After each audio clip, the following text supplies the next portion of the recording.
Hello and welcome to ClassFix Academy. ClassFix Academy ফালৰ পৰা আপোনালোক সকলোকে স্বাগতম জনাইছো আৰু অলৰেডি আপোনালোকে আসাম ডাইৰেক্ট ৰিক্ৰুটমেন্ট এক্সামৰ ডেট পালে এক্সাম প্যাটাৰ্ন পালে এক্সাম প্যাটাৰ্নত কিন্তু বহুতখিনি চেঞ্জেস কৰা হৈছে চেঞ্জেস বুলি ক'লে আপোনালোকৰ যেনেকৈ গ্ৰেড 3 আগতে 100টা কোৱেশ্চন আছিল এতিয়া 150টা কোৱেশ্চন কৰা হৈছে আপোনালোকৰ সোশ্যাল সায়েন্স বুলি এটা নতুনকৈ সাবজেক্ট এড কৰা হৈছে যেটো আপোনালোকৰ গ্ৰেড 3 আৰু গ্ৰেড 4 দুটা প্যাটাৰ্নতে আপোনালোকৰ এড হৈছে লগতে আপোনালোকৰ নেগেটিভ মাৰ্ক এড কৰা হৈছে this is very very significant so আজিৰ এই ভিডিওত একচুয়ালি আমি আলোচনা কৰিব গৈ আছো আপোনালোকৰ নেগেটিভ মাৰ্ক যেটো আপোনালোকৰ 0.25 কে আছে অৰ্থাৎ আপোনালোকে 4টা ভুল কৰিলে এটা শুদ্ধ নম্বৰৰ সমান হ'ব সেই নেগেটিভ মাৰ্ক আপোনাৰ পৰীক্ষাত কিমান ইম্প্যাক্ট পেলাব আৰু এই নেগেটিভ মাৰ্ক অহাৰ পিছত আপোনালোকৰ টেন্টেটিভ কাট অফ টু কিমান ডিক্ৰিজ হৈ যাব আৰু আপুনি কিমান পালে নিশ্চিত বুলি ভাবিব যে নহয় মোৰ ফাইনাল চাকৰিটো হ'ব আৰু মানে ৰিটেন ক্লিয়াৰ নহয় ফাইনাল লিষ্টত নামটো আহিব বুলি সো সবিশেষ আমি আলোচনা কৰিম ভিডিওটোৰ মাধ্যমত সো ভিডিওটো আপোনালোকে প্ৰথমৰ পৰা শেষলৈকে চাই থাকিব কিবা প্ৰশ্ন থাকিলে কিবা ডাউট থাকিলে নিশ্চয় আমাক কমেন্ট সেকশনত জনাব আমি প্ৰতিটো কমেন্টৰে ৰিপ্লাই কৰো সো ভিডিওটো আমি আৰম্ভ কৰিছো সো ভিডিওটো আৰম্ভ কৰাৰ পূৰ্বে আপোনালোকক জনাইছো যে আমি ClassFix Academy ফালৰ পৰা আমি এটা এপ লঞ্চ কৰিছো which is ClassFix Academy Google Play Store to available আছে সো তাতে আপোনালোকে PDFs বোৰ পাই যাব যিমান আমি ক্লাसेस কৰাই থাকো সাবজেক্ট ওয়াইজ আপোনালোকে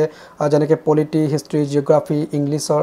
গোটেই সাবজেক্টৰ PDFs বোৰ পাই যাব আৰু তাতে কোৰ্সও আছে সো আপোনালোকে যদি ইন্টাৰেস্টেড হয় জয়েন হৈ লব পাৰে আমাৰ এপটো ডাউনলোড কৰিব ClassFix Academy বুলি আছে ডেসক্ৰিপচনত লিংক থাকিব আপোনালোকে প্লে ষ্টৰত গৈ পাই যাব এতিয়া আমি ভিডিওৰ মূল টপিক লৈকে আগবাঢ়িছো সো এতিয়া আমি ডিসকাস কৰিম আপোনালোকৰ নেগেটিভ মাৰ্কে কিমান ইম্প্যাক্ট পেলাব কিমান টেন্টেটিভ কাট অফ যাব আৰু আপুনি কিমানটা কোৱেশ্চন অ্যাটেম্প কৰিব ঠিক আছে কাৰণ নাম্বাৰ অফ কোৱেশ্চন অ্যাটেম্প কৰাৰ ওপৰতো কিন্তু বহুতখিনি মানে ফ্যাক্টৰস থাকে আৰু বহুতখিনি আপোনালোকৰ সিলেকশন হ'ব নে নহব হেখিনি ডিপেন্ড কৰে কাৰণ নেগেটিভ মাৰ্কিং আছে ইয়াতে সো যদি পৰীক্ষাত নেগেটিভ মাৰ্কিং আছে যিকোনো পৰীক্ষা হ'ব পাৰে তেনে ক্ষেত্ৰত আপোনালোকে কেতিয়াও নাভাবিব যে আমি 100% অ্যাটেম্প কৰি থৈ আহিম ঠিক আছে কাৰণ এক্সামিনাৰে কোৱেশ্চনটো তেনেকৈ সেট কৰে যে আপুনি 100% যদি অ্যাটেম্প কৰিব যায় তেনে ক্ষেত্ৰত আপোনাৰ মাইনাস মাৰ্কিং হ'ব সো আপুনি আউট অফ কম্পিটিশন হৈ যাব তো তেনে ক্ষেত্ৰত আপুনি কিমানটা সেফ স্কোৰ বুলি ভাবে যে ইমানটা মান কৰিব লাগিব আমাক আমি ঘৰৰ পৰা ইমানটা বুলি ভাবি যাম যে ইমানটা আনসাৰ কৰিম তাৰ পিছত যদি আমাৰ একদম এক্সাক্ট কমন পৰি যায় তেতিয়া কৰিম বাৰু কিন্তু আদাৰৱাইজ আমি ইয়াৰ বেছি অ্যাটেম্প্ট নকৰো সো তেনে ক্ষেত্ৰত আপোনালোকৰ যদি এডিআৰই গ্ৰেড 3 এসপিৰেন্স হয় 150টা কোৱেশ্চনৰ ভিতৰত আপুনি 130ৰ পৰা 135টাহে অ্যাটেম্প্ট কৰিব ঠিক আছে তাৰ পিছত যদি আপোনাৰ সবে কমন পৰি গৈছে তেতিয়াতো অ্যাটেম্প্ট কৰিব হেতু বাৰু বেলেগ কথা কিন্তু 130 ৰ পৰা 135 অ্যাটেম্প্ট কৰাটো which is very very very safe ঠিক আছে তাৰ পিছত আপোনালোকৰ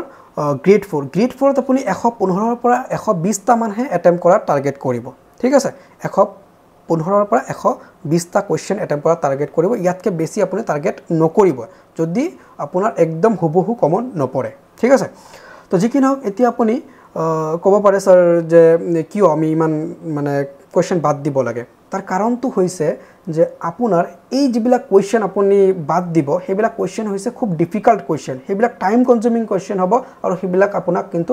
মাইনাস লগাই দিব আপোনাৰ নম্বৰবিলাক ঠিক আছে ভুল হ'ব আপুনি যিমান স্কোৰ কৰিব হেতু মাইনাস কৰি দিব তো গতিকে আপুনি এই কেটা কোৱেশ্চন এৰি দিব এটলিষ্ট 15 পৰা 20টা কোৱেশ্চন প্ৰতিটো পেপাৰত এৰি দিব আপুনি কোনো একট প্ৰবলেম নহয় ঠিক আছে তেতিয়া আপুনি আমাক কোৱেশ্চন ক'ব পাৰে যে স্যাৰ তেনেহলে কাট অফ স্যাৰ কিমান যাব কাট অফ আপোনালোকৰ যাব যদি আপোনালোকে গ্ৰেজুৱেট লেভেলৰ এসপিৰেন্স হয় ঠিক আছে গ্ৰেজুৱেট লেভেলৰ এসপিৰেন্স হয় তেনে ক্ষেত্ৰত 110ৰ পৰা 120 একদম সেফ স্কোৰ চাকৰি পোৱা স্কোৰ ঠিক আছে সো 110ৰ পৰা 120টা যদি আপুনি কোৱেশ্চন কাৰেক্ট কৰিব পাৰে একদম চাকৰি পাই যাব ঠিক আছে সো ইয়াতে মই ৰিটেনৰ কথা কোৱা নাই চাকৰি পোৱাৰ কথা কৈছো ঠিক আছে সো একদম খুব ধুনিয়াকৈ ক্লিয়াৰ হৈ যাব এক্সাম কাৰণ 130টাৰ ভিতৰত 110টাহে আমাৰ কাৰেক্ট কৰিব লাগে বা 135টাৰ ভিতৰত আমাৰ 110টা বা 12টা কাৰেক্ট কৰিলে আমাৰ হৈ যায় ঠিক আছে এতিয়া আপোনালোকে আমাক এনেকৈ কোৱেশ্চন কৰিব পাৰে যে স্যাৰ এইচএস লেভেলত কিমানটা কাৰেক্ট কৰিম 110টা যদি হৈ যায় কাৰেক্ট মানে হৈ যাব চাকৰি আৰু ঠিক আছে তাৰ পিছত ড্ৰাইভাৰ পোষ্টত 80ৰ পৰা 90টা কোৱেশ্চন কাৰেক্ট কৰিব লাগিব আৰু গ্ৰেড 4ত আপোনাৰ কিমানটা কাৰেক্ট কৰিব লাগিব গ্ৰেড 4ত আপোনালোকৰ 90 প্লাস ঠিক আছে 90 প্লাস যদি আপোনাৰ স্কোৰ হৈ যায় ঠিক আছে আপুনি 115টা মান অ্যাটেম্প্ট কৰিব তাৰ পিছত আপোনালোকৰ শুদ্ধ আৰু ভুল মিলাই আপোনালোকৰ যদি 90 প্লাস হৈ যায় তেনে ক্ষেত্ৰত আপোনালোকে খুব ধুনিয়াকৈ চাকৰিটো পাই যাব ঠিক আছে সো এখিনি আপোনালোকৰ ক্লিয়াৰ হৈ গল আই হোপ আপোনালোকৰ ডাউট সো এতিয়া আপোনালোকে ইমানটা কোৱেশ্চন কাৰেক্ট কৰিবলৈ কেনেকৈ প্ৰিপাৰেশ্যন চলাব কম সময়ত সো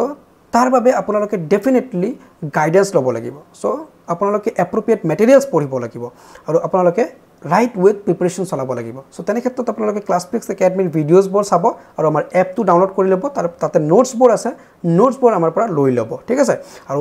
তাতকৈ যদি বেছি প্ৰিপাৰেশ্যন চলাম বুলি ভাবিছে হয় ছাৰ আমি এবাৰ ৰিস্ক নল'ম আমি একদম ডিটেইলছত ছাৰ খুব ধুনীয়াকৈ বুজি শুনি পঢ়িম তেনে ক্ষেত্ৰত আমাৰ কোৰ্ছবোৰ জইন কৰি ল'ব পাৰে 499 rupees অফাৰ প্ৰাইজত চলি আছে সো জইন কৰি ল'ব